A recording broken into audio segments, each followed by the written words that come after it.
and curves have started to steepen, but it's still relatively modest. We're talking, 20 basis points or so, something of that order, relative to the well over 100 basis points of drop in yields that we saw earlier this year. So as we kind of finish the year, there is a longer term trend here. The yields do seem to have troughed, and they do look like they are going to continue to creep higher as we go into next year. But from a bond investor's perspective, it's been a good year. Bond returns are up, call it 6, 7, in some instances 8%. Protecting those returns, protecting your capital going into year end is a big part of how bond investors are thinking about the market today. You mentioned tumbleweeds at the beginning of the show. Some of those tumbleweeds are kind of rolling through our markets as bond investors don't make dramatic moves. They're looking to position for next year. They're not willing to kind of give up on some of that safety and caution, and they're still looking for the yield. As you mentioned, bond yields are at 85 basis points. We're right in the middle of what the range is likely to be, but those yields are still very, very low. And by most accounts, when you look across the yield curve, we still have negative real yields in treasuries. So there is a need for incremental income. There is a need to kind of protect your portfolio, and there is a need to kind of buffer against that marginal kind of increase, if you will, of yields over a longer period of time. George, great to catch up. To get your thoughts on this market, as always, George Bory there of Wells Fargo. Let's check in on the equity market. 20 minutes out from the opening bow. This is the shape of things in equity futures. Incrementally, a bit more good news coming from Pfizer this morning. Gives the equity market a little bit of a lift. The S&P 500 futures advance up 0.2%. Nasdaq underperforms. Small caps outperform. Got a flavour of this in the last week. It continues this morning. Let's get you some movers at the market desk. Here's Abigail Doolittle. John, let's start out with Pfizer, because that is certainly helping the S&P 500 incrementally outperform the Nasdaq. As you were just mentioning, Pfizer is popping, of course, on the news that Pfizer and its partner BioNTech have planned an emergency filing for their vaccine, now that they're saying that it is 95% effective for all ages and ethnicities with no significant problems, and that is on a trial of nearly 44,000 people. So good news there, and you see those shares popping. Boeing up sharply, up 7.5% on the news that the FAA has lifted the long U.S. grounding on extensive fixes, new training. And what's really amazing here, John, is into today, over the last 7 trading days, up 33%. So I'm guessing this is not entirely a surprise to some folks buying before this good news. Tesla up for another day after being the news of being included in the S&P 500, which will happen on December 31st. And then as for that Nasdaq outperformance, Apple, of course, is the biggest weighting, or one of the top 2 biggest weightings to the Nasdaq, down about 0.5% on the news that they're cutting their fees in half to 15% from 30%. That's a big piece of the App Store revenue, which was last year roughly $54 billion. So the stock is off modestly, John. We edge back just a little bit. Abigail, thank you. We'll touch base with you a little bit later. Coming up on this programme, Fed Chair Jay Powell warning of significant downside risk to the recovery as the pandemic surges across the United States. That conversation up next with BlackRock's Jim Keenan as we count you down to the opening bell, 18 minutes away in New York City this morning. Good morning. Equity futures advanced just a little bit. A call from Credit Suisse targeting 40.50 on the S&P 500 year-end 2021. We'll try and get into that a little bit later. From London and New York, this is Bloomberg.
It's really a reminder, isn't it, just how sensitive the markets are to any commentary about trade. We did see some pressure on the yuan, we did see some pressure on the futures. That is now being reversed.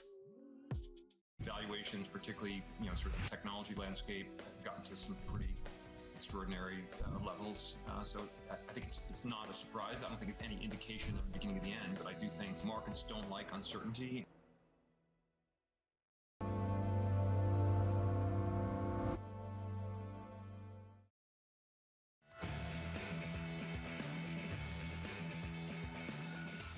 With the virus now spreading at a fast rate, the next few months may be very challenging. We're not going back to the same economy. We're going back to a different economy. We're going back to a different economy. The words of Fed Chair Jay Powell expecting the recovery to continue at a solid pace, but warning that it risks losing momentum with the pandemic surging across the country. Meanwhile, ECB President Christine Lagarde echoing the Fed's concerns, warning vaccine developments aren't changing their forecasts. It might be a little bit accelerated, given the news that we're receiving from the various horizons, Germany, US, but I don't think that is going to be a game changer. Joining us now, Bloomberg's international economics and policy correspondent, Michael McKee. I understand the hesitancy, Mike, to say this is a game changer for our forecasts. Unthinkable that it wouldn't change the forecast for central bank for 21 and beyond, though. For 21 and beyond. The question, John, is what happens in the meantime. I mean, Powell and Lagarde acknowledging the hard part is going to be getting everybody vaccinated, and analysts are all saying it's going to be a game changer sometime next year. But in the meantime, the economies in both continents are slowing down as more and more businesses close up because of the COVID outbreak that's going on right now. The dilemma for them is they know they can't do a whole lot, but they feel like they have to do something. Interest rates are really, really low, and here in the United States, mortgage rates are at record lows, and housing is booming. You look at housing starts today, up 6.4% for the month of October. Single-family homes up 6.4%. Housing starts overall 4.9%. We're really seeing some activity there. And the long end rates have crept up a little bit. So if the Fed's going to do anything, it might be to move out on the curve and buy at the longer end, just hold them down a little bit more. For the ECB rates already so low that going negative further is probably not going to help. They already have to exempt bank deposits from some of that because rates are so low. They can do more QE, but spreads are already near record lows, so do they really need it? Here's something that they can do that the Fed doesn't do. Targeted long-term refinancing operations, or TLTROs. Banks can borrow at a low negative rate and lend into the economy at a higher negative rate. They make money on the spread. You can see the impact it's had on borrowing in Europe. Look for the ECB to add to it. Christine Lagarde has said that's going to be one of their tools. But, of course, people will only borrow if they think there's going to be a payoff, and that's what we're watching in terms of how long it's going to take to get the vaccine out there. Banks in the U.S. and Europe already tightening lending standards, so we're going to have a period in which the economy is slow and central banks may not be able to help a lot with fiscal authorities on the sideline. Could be rough. That was the risk in spring, that banks started to behave pro-cyclically. Starting to see that a little bit going into year-end in Europe. Mike, great work as always. BlackRock's Jim Keenan weighing in on the near-term headwinds versus the long-term tailwinds, writing the following. I expect further dispersion in the market and strong investor interest in credit, particularly private markets, as policy and market sentiment continue to evolve from defending against the possible downturns, positioning for longer-term growth. Jim joins us now for more. Jim, let's start with the policy story first, then we can get to credit and private credit second. The policy story, your base case now for the Fed, for the ECB, a little bit more from the latter, done with the former? Yeah, I think and the short answer is I think the central banks are going to remain accommodative. I would say, the election outcome and the uncertainty going into the January runoff in the Senate race in Georgia probably puts a little bit more pressure on the central bank policy to remain very accommodative as fiscal policy in the short term becomes in question.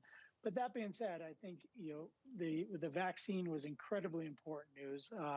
It's tremendous news, and it gives a kind of a time horizon. And I think you'll continue to see both the central banks as well as fiscal governors be very willing to kind of bridge that recovery, even though the shorter-term data may look a little bit more negative as you see some of the virus spiking, but long-term very accommodative. It keeps coming back to this, Jim. Forward outlook brighter, near-term outlook much, much darker. My question to you, Jim, as you look at the credit market right now, Where would you look for signs of excess optimism about what the future holds? And do you see anything that would suggest that right now?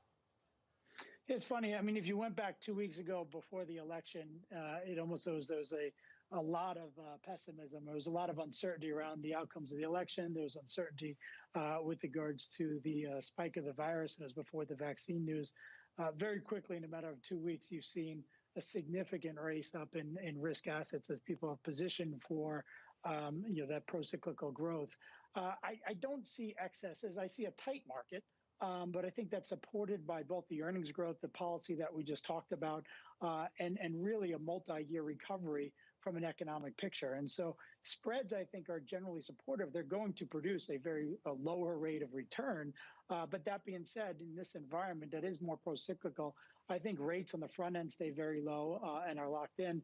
You might see some volatility on the long end, just as you start to see inflation expectations. But in general, I think longer-term low growth and the headwinds to that because of debt will remain low. So spread product is supported by that earnings profile and the accommodative policy. And I think that also produces a very strong backdrop for equities. And again, where earnings risk premiums or multiples are right now, probably a lower return, but still positive as you start to see the environment start to shift to more of a growth environment. And I think that's supportive for spreads as well as equities. Jim, I try and be a simple man, and I often just talk about the headline number, high yield spreads. How much dispersion are you actually seeing still beneath the surface? So I would say that the majority of the market has really recovered. I think going into 2020, most of the public credit markets were actually fairly conservative, and you can isolate out some of the commodity sectors and energy, or some of the sectors that had really kind of secular headwinds associated to that. But remember, coming into 2020, we were in a lower growth environment, and so most of the balance sheets were in pretty decent position. Obviously, the breadth of the downturn in Q2 and Q3 of this year and the duration for some of these sectors of negative earnings is going to be substantial. So you have these certain sectors that had levered balance sheets coming in that are ultimately going to need to restructure in some fashion or form, but still may be viable and good businesses with new balance sheets.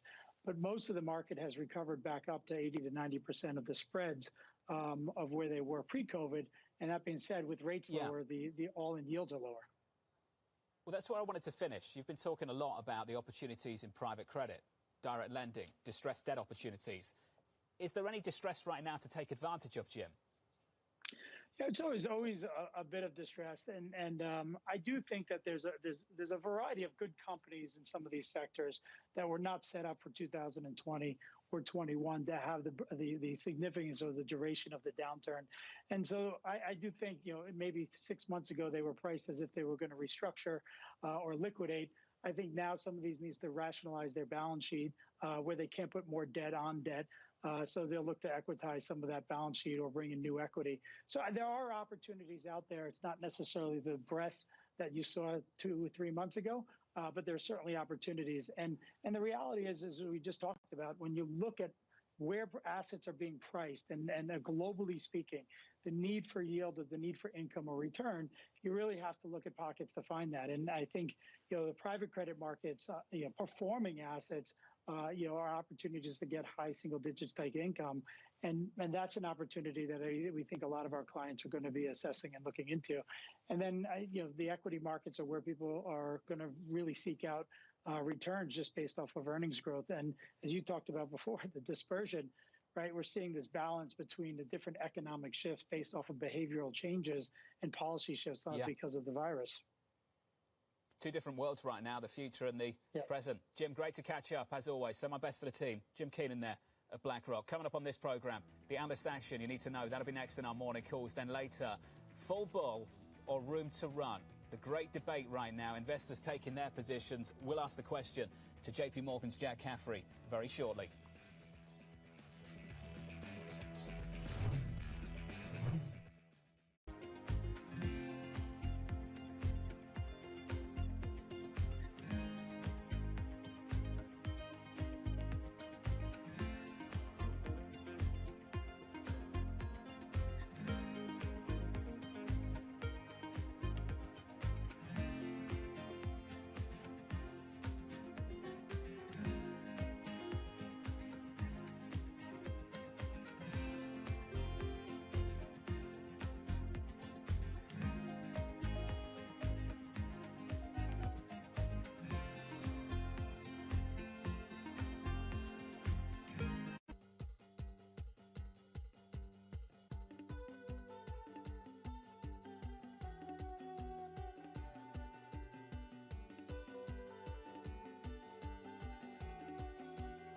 is Bloomberg Best, your weekly review of the most important business news, analysis, and interviews from Bloomberg Television around the world. Ken Burns, welcome to Bloomberg Big Decisions. We have always been a mixture of things. We are always stronger for that mixture. Growth is a way to stay competitive, delight more and more consumers.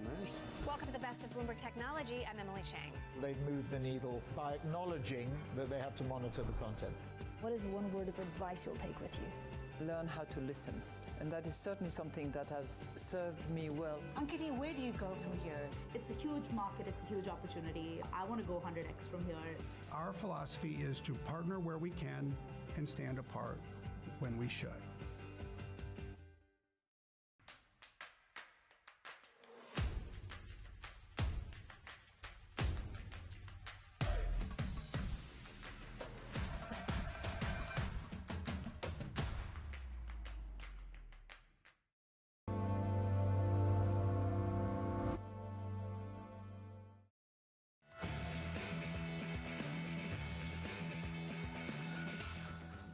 Here are the morning calls. Baird upgrading Boeing to outperform. The analysts expecting vaccine developments and the return of the 737 MAX to accelerate the company's recovery. Jefferies downgrading Honeywell to a hold. The analysts citing a lack of near-term catalysts. And finally, Morgan Stanley upgrading Tesla to overweight. Analyst Adam Jonas predicting a profound shift to generating high-margin software and services revenue. There are three of the calls up next on this program. Rising COVID infections meets improving vaccine developments. That conversation up next with JP Morgan's Jack Caffrey. From London and New York, this is Bloomberg.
Such an interesting new world. The world is changing. For us, it's not about being first, it's about being the best. While everyone is zigging, we're zagging. We feel like we can maybe help people out more. We have an enormous number of big ideas.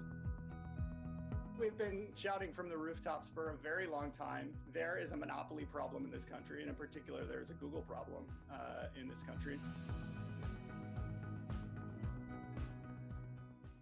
Mercedes-Benz is on a path towards CO2 neutral mobility. So we have flicked the switch there, and really we're going to step by step electrify everything.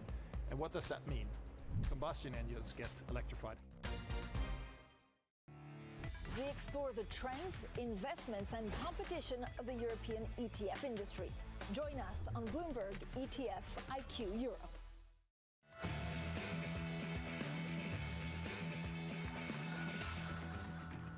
It's a tug of war. That's the description of the trading action, the price action of the last couple of weeks, a tug of war between a brighter forward outlook and a darker near-term outlook. And that tug of war is captured by this equity market. The Nasdaq yesterday outperforming, relatively speaking. This morning underperforming. Nasdaq futures down a tenth. Russell futures up a third of 1%. The S&P somewhere in between, up about a tenth of 1%. There's the opening bout. Switch up the board in the bond market. This has been a story for me and many others as well. In the 10-year part of the Treasury curve, yield 0.8586%, unchanged on the day. But 2s, 10s are basically where they were at the open last Monday. Even with the improvements around the vaccine story, this yield curve is struggling to steepen out. That's the story in bonds. In commodities, we do advance. $42 is just about in sight on WTI. And in foreign exchange, euro-dollar unchanged at 118.65. That's the cross-asset story at the open this Wednesday morning. Let's get to the market desk and say hey to Abigail. Hey there, John. Well, let's dive beneath that relatively benign surface for stocks, mixed surface for stocks, because we do have some big movers to take a look at, starting out with the shares of Boeing popping sharply higher on the news that the FAA has cleared that 737 MAX to get back into the air after a 20-month grounding.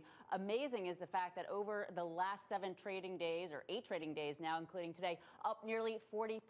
So some folks may have been anticipating this. And Spirit Aerosystems, which receives about 60% of their revenue from Boeing, that stock is up about 1.5%. Jefferies has upgraded it to a market perform. Pfizer also higher, up 2.5%, of course, on the news that they and their partner BioNTech are planning to file an emergency use for their vaccine that is now 95% effective. So some really good news there. As for retail, a little bit of a mixed bag. Target is sharply higher. They posted, well, at this point, popping up just a little bit, up about 1%. They posted a big third quarter blowout sales, comps up nearly 21% versus the estimate of up just about 12%. Brian Cornell, the CEO, who instituted this turnaround a few years ago, clearly it's working. He's saying that they are gaining shares. Lowe's, not so much. They missed earnings estimates for their third quarter, and this has to do with a situation similar to Home Depot, rising expenses, in this case having to do with store revamps and COVID-19 expenses. That stock is down. And then TJ Maxx, the treasure hunt goes on, John, up 1.6%.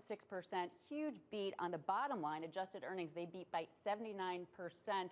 And so despite those disappointing or weaker than expected retail sales yesterday, it seems as though folks are going to the bargain stores, the TJ Maxx's of the world, again, looking for that treasure hunt, that elusive item that folks don't have.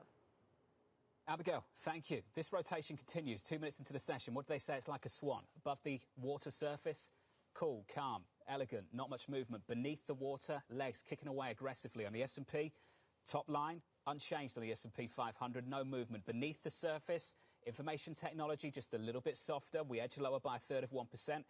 At the top of the pile, industrials, energy, up by about a half of 1%, 0.6 of 1%. Muted moves, but it's there. That rotation is there. That cyclical appetite returns just a little bit. It's a tug of war. Talked about that at the bottom of the hour, between near-term headwinds and long-term tailwinds, causing division on Wall Street. Bank of America telling investors in the last 24 hours it's time to start selling risk assets, writing the following. This was the most bullish fund manager survey of 2020 on the back of the vaccine, election and macro. The November results show a big drop in cash, a 20-year high in GDP expectations, and a big jump in equity exposure. Sell the vaccine, we're close to full bull. It's a market. Here's the other side of the trade. Goldman, they write the following. There is still room for further rotation into riskier assets, as the extent of investor re-risking still seems to be in its initial stages. For more on this debate, let's bring in Katie Lyons. Hey, Katie. Hey, John. Well, the division is evident when you look at strategists' year-end targets for the S&P 500. On average, that target sits at 3420, which is roughly 200 points below where we are trading this morning, would indicate downside of about 5%. As you alluded to, Bank of America on the more bearish side, as is Julian Emanuel over at BTIG, who sees the index falling to 3,000 by the end of the year. On the more bullish, you have Goldman Sachs, David Kostin having a 3,700 target, and then Cantor Fitzgerald at the highest at 3,750. All of them, of course, seeing 2021 as a better year. One of the key questions, though, in addition to the direction of the market, John, is what is going to lead it higher? If that value rotation that we're seeing this morning and have seen for some time is indeed sustainable, because of course it has been fast and furious, driven in large part by optimism around the vaccine and the recovery. Just taking a look here at the value ETF from Vanguard and iShares combined inflows of here 16 consecutive weeks of inflows. That shows you how furious this value trade has been. But at the end of the day, of course, that trade comes down to expectations around growth. And if you're judging by the Federal Reserve estimates, that picture is looking a little bit better. As of June, they saw GDP contracting as much as 7.6% this year. Now the lowest growth estimate is negative 4%. And of course, the central bankers expect growth to return in 2021 into 2022 and 2023. But as we know, John, the Fed has warned of downside risk and told us repeatedly that the trajectory of the recovery in the economy is entirely dependent on the virus, John. Kelly, thank you. Value, a word we keep hearing about. Value gaps, they're easy to find. Value traps, that's the difficult part. JP Morgan's Jack Caffrey warning investors of value traps with virus risk still looming, saying it's time to get selective. He writes the following: it's prudent to have some exposure to catch-up trades in downtrodden cyclical names. Over a multi-year period, we still think secular growth is one of the best games in town. Jack, great to catch up, sir. That's exactly where I want to start. A catch-up trade is something different to something more durable and sustainable, something that lasts. Walk me through the process you're running through right now when you get more selective. You know, I do think that when we think about the enthusiasm for 2021 being better than 20 economically, you wind up seeing that investors are going to continue rotating to businesses that wind up being more cyclical. That's a broadening of a market. And under that story, you might not necessarily see the index itself make tremendous gains, especially if you wind up having to sell some of the stocks that have actually, or use some of the stocks that have done so well as funding sources for getting a little bit more exposure to growth, particularly in the industrial sector, to some extent in the material sector, where you're going to see relatively low inventories meeting improving demand. And I think that gets you that expanding story. And it'll be interesting, ultimately, in the question about value traps, you know, how much has consumer behavior really changed? You know, how willing are people going to be to accept and get the injections that come from these vaccines? You know, there's certainly some mixed stories in that regard. And I think in that regard, the consumer might be a little bit slower to respond than the corporate sector in terms of how they reprioritize their spend. Jack, a lot to unpack there. With all of that in mind, how selective do you want to get? I mean, I get it. You don't want to buy the market cap S&P 500 index. That's an argument a lot of people have made in the last week. Shall I just make it really simple and get the equal weight S&P 500, or do I need to be a lot more selective? I think you can. It comes back to your risk tolerance. Moving towards equal weight makes some sense. Moving towards small cap makes some sense. I think also just at the stock level, we're finding opportunities in the industrials. We're finding some interesting opportunities in the material sector. You know, it probably turns to a bit more of a stock pickers market rather than just the stock market overall. And we think that starts creating some more interesting opportunities for people with process, creates opportunity for people who want to take that view, but it also is balancing your horizon. You know, most of the ideas I want to talk about unfold over 12, 18, 24 months rather than necessarily over the next 2 to 3 months. I can't your predict time what horizon, if it was 2 tomorrow. months, Jack, if it was a 2-month time horizon right now, you'd have a very different story to tell based on the next 12 to 18 months. It's about the future, about the future. This is what Jonathan Golub of Credit Suisse wrote this morning. The art of predicting the future in the future. Our 2021 forecasts are designed to answer a simple question. What will the future, 2022, look like in the future at the end of 2021? And he makes the point that by that point, the cyclical trade will largely be behind us. He's neutral on cyclicals going into the end of 2021. Overweight tech, overweight financials. Jack, when you hear that, what would you say back? I think ultimately, I think in the short term, it sounds like he's almost got a reversal of a classic cyclical expansion trade, where you would typically want to think as we start restarting an economic expansion, you know, the financials normally are what leads us. Consumer discretionary is what leads us. And the industrials move along a little bit later. But, you know, as you were talking about a few moments ago, we haven't really seen the steepening of the yield curve you would have expected. That is, I think, keeping some people away from the financials in the shorter term. I think also there's some concerns about where regulation might go on the financials. And so I think they probably migrate towards more of a mid-cycle trade rather than their traditional position on an early cycle expansion trade. And we also have to think about credit losses. And so to some extent, you know, in this very unusual cycle, you know, we need to see actual vaccine normalization of economic and consumer activity to get comfortable that we have seen peak charge-offs I think that's what's keeping people away from the financials in the shorter term. Industrials are benefiting, I think, from very low inventories. And so there is some reshuffling of the deck. As I mentioned, I like the industrials in the shorter term, and I'm a little bit more cautious on the financials as a result.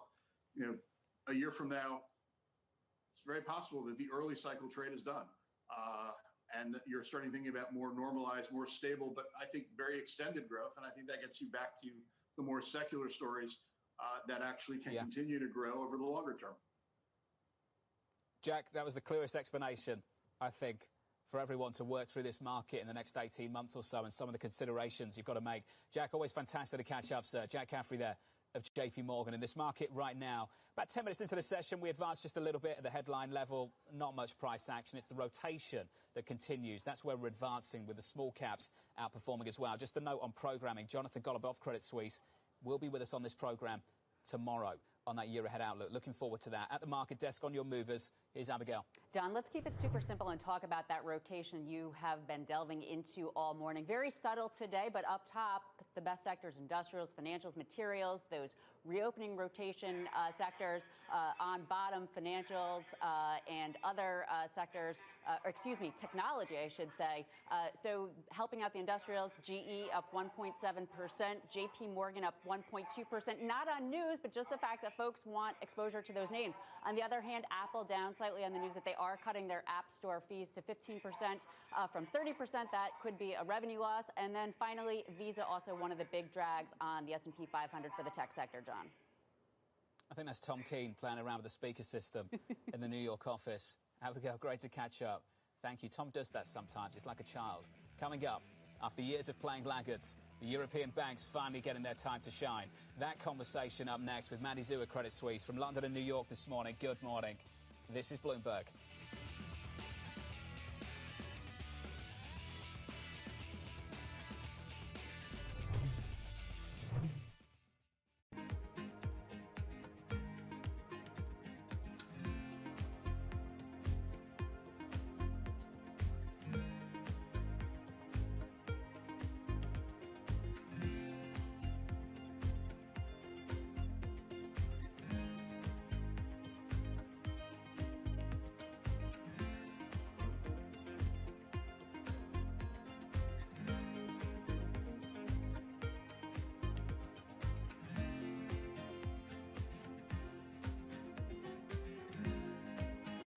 Our generation's biggest problem.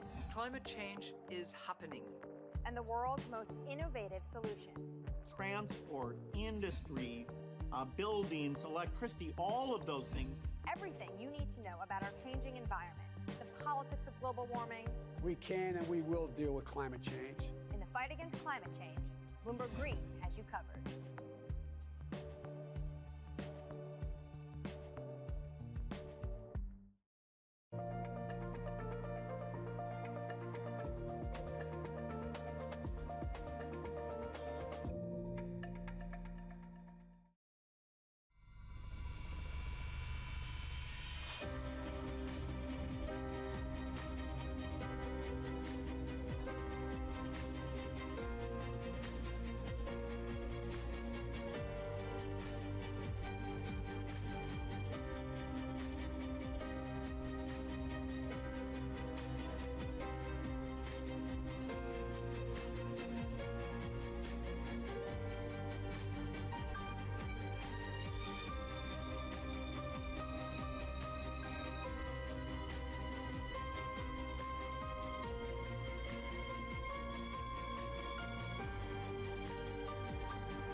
in the very short term, we are very much due for a tough time. We see cases rising significantly across the United States, very high cases in Europe. That is going to restrain the recovery here in the fourth quarter and the first quarter. But I think the vaccine news is good news because it gives investors the freedom to think less month to month and more 12 months out and beyond, which is what we should be doing. It's what many people are doing. That was JP Morgan's Gabriela Santos recommending investors play the long game. This is the banks finally catch a big bid on both sides of the Atlantic. In Europe, the financial is seeing a 27% gain in the month of November. The Stock 600 Banks Index heading for its strongest monthly gain in nearly a decade. The much-followed KBW Banks Index in the United States absolutely flying as well. Joining us now is Bloomberg's Sarah Ponzek for more. Hey, Sarah. Hey, John, and first off, don't worry. I'm not going to work Bitcoin into this conversation because the focus should be... You just did. But I'm warning you, it won't all be about it. Maybe, okay, we'll put it out of the way. Put it out of the way. Move to the banks because the focus should be on the banks. Really unbelievable that move that we have seen in November. You just highlighted it for us. A 27, 28% gain over in European banks, the best since 2009. Unbelievable, the emergence from the global financial crisis. This, as we have seen positive vaccine news, really ignite a global cyclical rally. At the same time, also better earnings and improved deal prospects. But, John, it does look like Tom Keene is coming over the speaker system again, so we'll bring it back to you in London. Fun and games with Tom Keene on the loudspeaker in the New York studio. Sarah, thank you. She mentioned Bitcoin. So many of you asked for it. This is it in about 5 seconds. Bitcoin through 18,000 briefly. Now it's 17,867. I think that's the first time I've done that in about maybe 3 years, which was the last time it was at these levels. So do with that information whatever you will. Mandy Zhu at Credit Suisse saying vaccine news will continue to bolster the rotation, writing the following. There are a number of vaccine catalysts in the next month that can further fuel the rally across the cyclicals. We like buying call spreads as a limited risk way to play for further upside in the space. Mandy joins us now over the phone. Mandy, great to catch up with you. Can we just start with this tug of war that everyone keeps bringing up? Forward outlook better, near-term outlook aggressively, the balance of risk aggressively tilted to the downside. When you look at the term structure of the VIX, do you see any of that playing out? Hey, Jonathan, it's great to see you. Great to be on the show. Yeah, so if you look at, in terms of the volatility market, what really stands out to me is that post-election, while we have seen a very dramatic decline in broader market volatility, right, with VIX falling from 40 to now the low 20s, there's been actually significant volatility below the surface. And that's actually been key, and been key in terms of a lot of the sector rotations we've seen, and also key in terms of how investors have done and some of the positioning squeezes that we have seen. So even though broader market volatility has fallen, we've seen record factor volatility, right? So the volatility, the rotation between growth to value, that measure of volatility is currently at a 20-year high.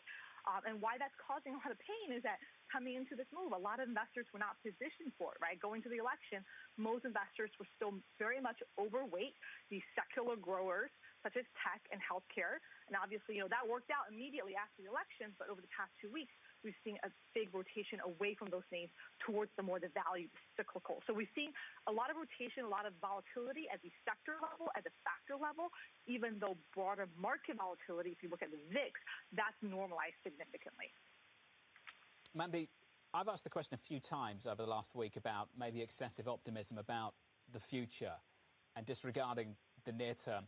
Where would you look personally, as you look across your dashboard each morning into the markets, where would you look for signs of that happening? Sure. I would say, if you're looking for signs of optimism, there's definitely a few in the option market, particularly in the upside call buying that we're seeing. A lot of the value cyclical names and indices, for example, in financials, industrials, energy, for example, or at the index level, if you look at the Russell 2000, demand for upside calls and small caps is near a year-to-date high. So, you definitely see that in the call buying front, but I would pair that with the positioning data because we know investors are underweight those sectors and those names. So kind of paired together, I would say overall positioning is actually much more modest. I think people are still pretty cautious and they are dipping their toes in the value trade through options, right? And that's what we recommend is buying upside calls and call spreads in these names as a limited risk way of participating in any, vaccine-driven rally going into year end rather than rotating out of your secular growers completely. Mandy, that's the more effective way in your mind of playing the upside story, capturing the upside if it develops. Can you walk me through how you would suggest protecting yourself on the downside, given what's happening in America at the moment? You know, I started this program by going through a range of restrictions in America that are being introduced by various states, and we're set to see more, inevitably, in many people's minds in the coming days and weeks. How do you protect yourself from the downside if this market suddenly finds itself not being able to stomach what's coming down at it? Yeah, sure. So I do agree, that it is a tug of war between near-term risks and kind of long-term, tailwinds, as you called it earlier in the show. And on the near-term front, catalysts, for example, that I would point to is if we get any disappointment in the AstraZeneca vaccine, which we were expecting data for before year end, and then particularly in the U.S., I would say if the fiscal stimulus talks fall apart, that would be a significant negative catalyst. So the way that I would play it, and the way that we've been recommending investors, is looking at year-end hedges, particularly with the normalization of volatility in the VIX. So you may be looking at a year-end, like a put spread in the S&P that takes advantage of the fall in volatility that we have seen. And given, the number of near-term catalysts that we have going into year-end. So that's how I would play it on the hedging front. Mandy Zhu, the Credit Suisse. Mandy, always enjoy catching up with you. That's the derivatives trade around the equity market. Tomorrow, we'll get the equity call from the Credit Suisse team. Looking forward to catching up with Jonathan Gollop on his call of 40.50, year-end 2021. John has been very constructive on the tech story. He remains that way going into next year. Overweight big tech, financials in the mix, but neutral on cyclicals. He thinks by the time we get into next year, that cyclical trade is going to be behind us. I'm looking forward to that conversation. I want to head back to the market desk, get you the sector price action. Interesting moves beneath the surface. With them, here's Abigail. Hi there, John. Well, there are certainly interesting moves beneath the surface because the S&P 500, as you know, just about flat. But beneath the surface, it looks a lot more risk on than that mild move up. And the reason being, first of all, most sectors for the S&P 500 are trading higher, so folks want in on stocks. But really bringing on that risk-on tone is the cyclical trade that we've been talking about all morning. Financials, energy, industrials, and materials. Those are the top four sectors. Not huge gains. So like yesterday, it's very subtle. And yesterday was even more subtle because it was a matter of outperformance with sectors down. But nonetheless, you have those cyclical sectors up top. On bottom, tech and communication services. So investors mildly selling out of the big tech names with those sectors down about 0.3%. What's so interesting is yesterday it was a pretty even split over the last 5 days. Now, over the last 5 days, the cyclical trade is really the dominant trade because the top four sectors over the last 4 days are, in fact, energy, industrials, financials, and real estate. So the bulls want in on those cyclical sectors. We're seeing that today. We're seeing that over the last few days. Let's see if it can continue, John, because that's been the big question on this on-again, off-again trade. But right now, it does seem to be pretty on. Energy still down hard over the last year. Abigail, thank you. Coming up on this programme, the market-moving events you need to be watching. That'll be next in our trading diary. From London and New York this morning, good morning. This is Bloomberg.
95 is the number of the day.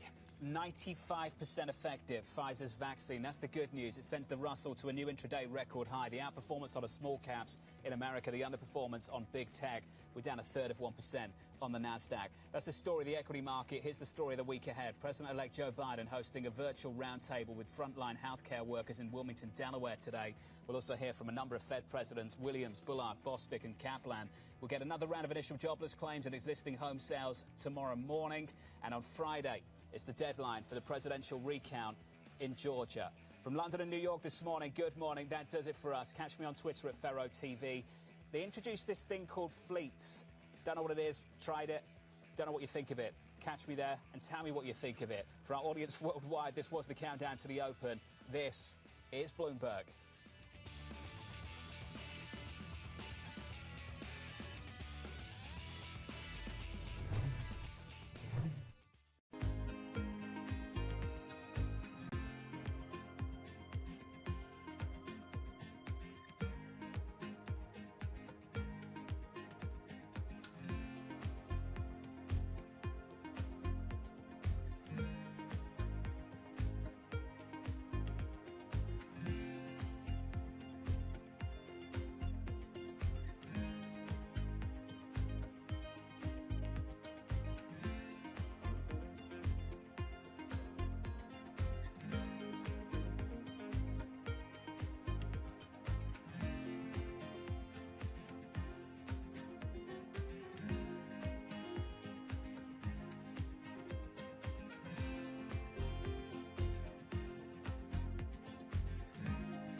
It came in better than expected, not only in terms of job creation, but also a sharp fall in the unemployment rate consistent with higher labor force participation. That's really good news. Overall, the gain was solid, but even while this is a very robust pace of job gains, it's a lot slower than it has been in the summer months. Great that we saw the job gains we did, but they still are diminished from what they were, of course, back in April and May. And the scarring, the sort of wounds that were created by COVID are beginning to fester. I would caution people to look at the top line number because I don't think it tells the entire story.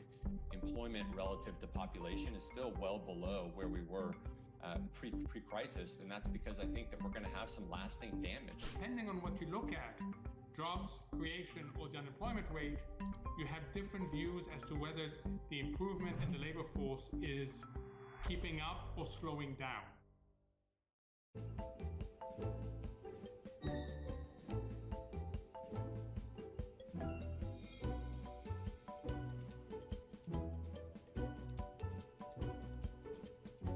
So how many times a day do people ask you when your vaccine is going to be available?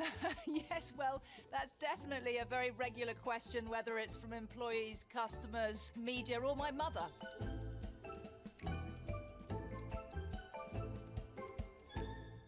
This new law that came down from China's National People's Congress Committee ended up leading to the disqualification of 4 pro-democracy lawmakers. This is probably the very final and complete crackdown. I hope you understand it is not anything new at all. This was supposed to happen.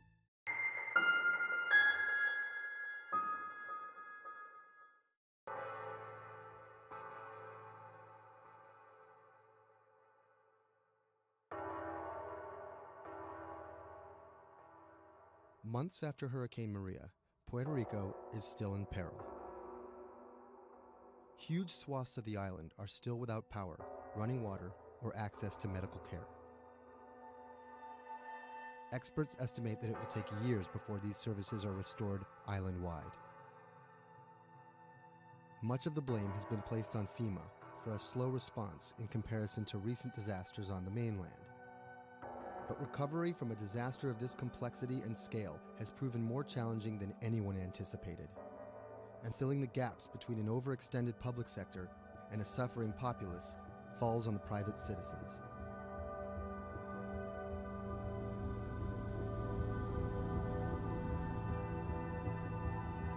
Robert Anderson is a Puerto Rico resident of 4 years. The eye of the storm came in south of El Yunque, swept up towards San Juan and out to Arecibo. Everything on the right-hand side is what we call the dirty side of the storm. This isn't his first time in a disaster zone. With a military and telecom background, Anderson worked on repairing damaged cell phone towers in New Orleans after Hurricane Katrina. Some might be tempted to label him a disaster capitalist, seeking lucrative government contracts for his expertise. But as Anderson finds himself in the middle of a humanitarian crisis, he and his associates are developing a variety of pro bono recovery projects that target the island's hardest hit areas. I see two Puerto Ricos. We're here in San Juan. They have telecommunications restored. They may or may not have power, but basic services are in place. They're able to get food, they're able to buy things, they're surviving. And when you look outside of the San Juan area, you can go 15 minutes from here and find areas that are devastated. I'm working on the devastated side. Today, he's put together a boots-on-the-ground mission to provide medical care to some of the island's most isolated and vulnerable residents. Steve Berenbaum is one of Anderson's business associates. He offered an extra car and a set of hands. So we received an initial report from a nurse that was out in the area. We're headed to the northeast region of Utuado for some people that are in need of urgent medical assistance. Dr. Sally Priester is a physician from San Juan. She filled a van with medical supplies at her own expense and brought along a team of nurses. Google Maps estimated our first destination to be a 90-minute drive. But it didn't account for obstacles like this.